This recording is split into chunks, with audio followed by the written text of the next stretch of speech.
Well, welcome back to our Mandelbulb 3D Tutorial Series, session 117. Hey, you saw it here. You saw it here. I've said many times that you have to make the move before you know if the move is going to work.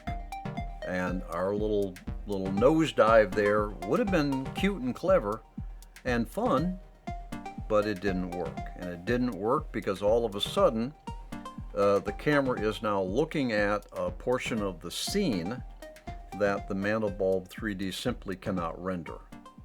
All right, that didn't work. So I think what we're going to do is we're going to do a nice easy fly forward.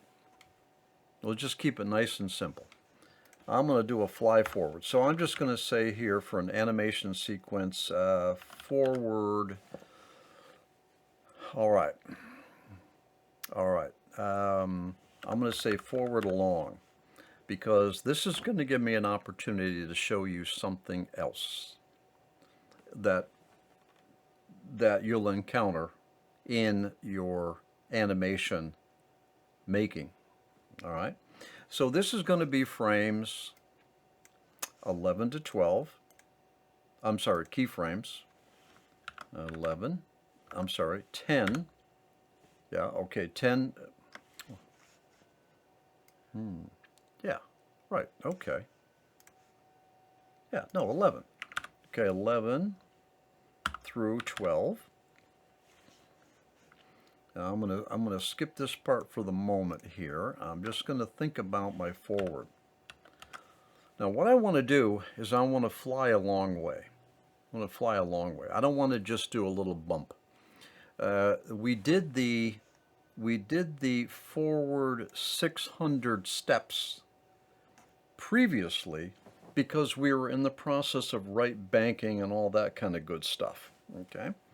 Now in this case, I want to just fly forward kind of a long way. All right.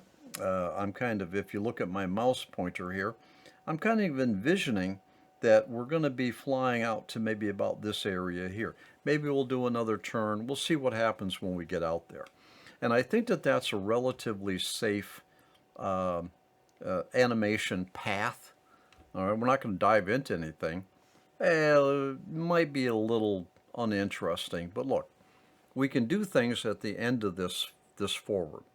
Let's give the viewer a rest, okay? We did a banking turn, we leveled out. Let's just give them a little rest and fly over an interesting scene. So, but I do want to fly longer than 600 steps, all right? Longer than 600. Now I know that 600 works for me. That's a good speed. That's a good speed. So if I was to do something like this, if I was to do 10 times 200 step count, all right, that would give me what, 2,000 steps. And what would happen by that is I would suddenly find myself basically speeding up. So, and I don't want to do that. However, if I definitely did a 3 steps. No, I take that back. If I did 3, oh, yeah, okay. Let's just do 10 steps and let's look at it that way. That's 2,000 subframes. No, I'm sorry. Not subframes. That's 2,000 step counts right here. 10 walk forwards time 200. Now, I want to be careful that I don't suddenly speed up. All right. But now I need to translate, what does 600 steps mean in this environment? I know it means a pretty decent forward motion, and I really don't want to lose that. What I could do is I could say to myself, well, if I doubled that, rather than 3 forwards, I did 6 forwards.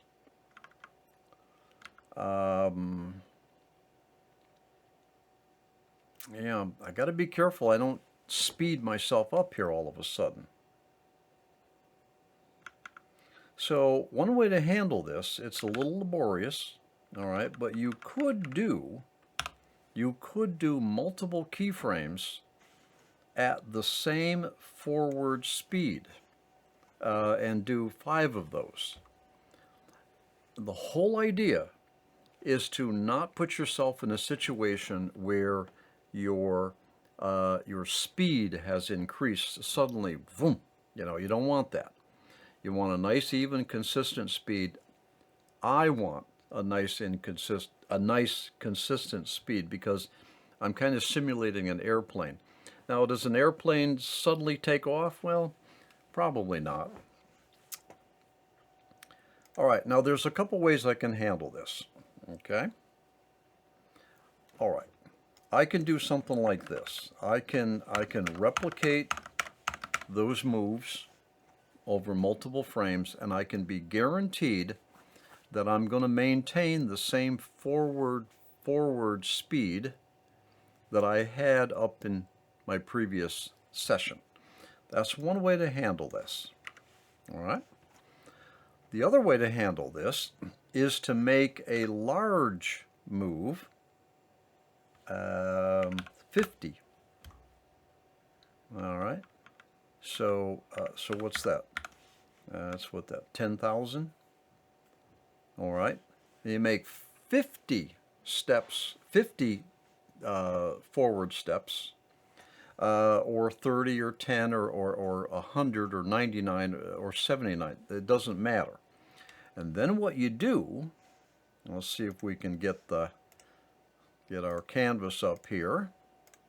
All right. So let's say that you've got an animation and you've got a nice even forward speed.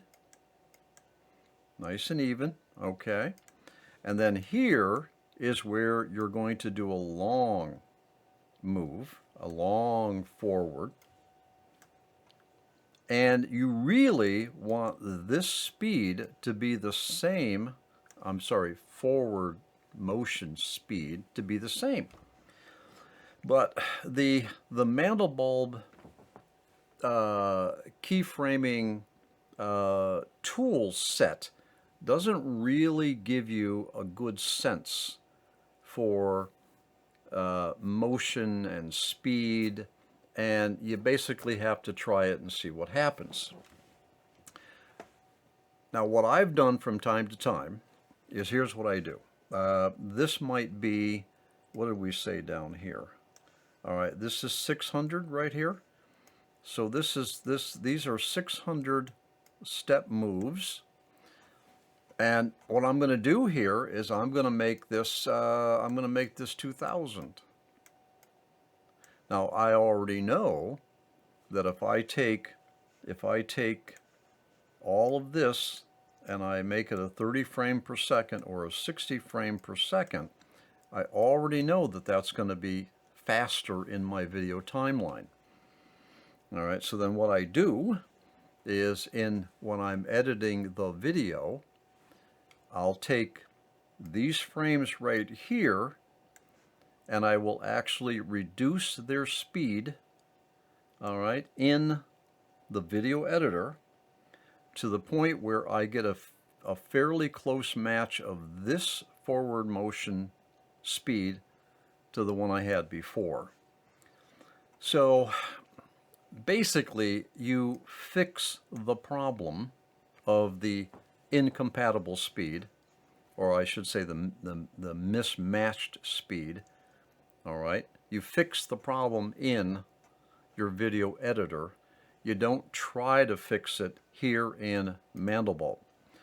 And the point again, and I will stress this, the Mandelbulb 3D tool set simply does not give you the feedback, the tools, the details for you to be able to properly assess the forward motion until you actually do the forward motion.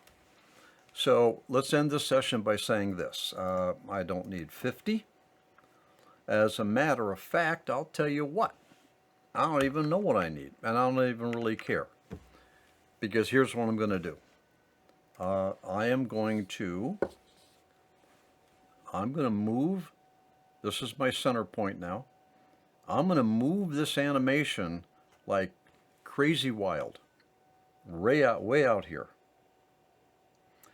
And I'm going to do it with my Stream Deck.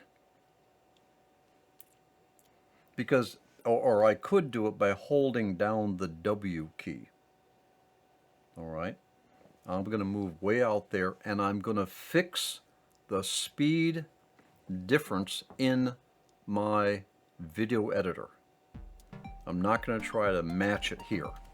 I probably wouldn't get it right anyway. So watch this now. So all right, I got my keyframe, my last keyframe. I'm all set here. I got to be careful. I got to get off that keyframe. I'm going to make a new keyframe. Now I'm going to move. Forward. Oh, look at that. So I make no apologies. I warned you about this. This is a crash. In the next session, we'll recover and we'll move forward. I'll see you there.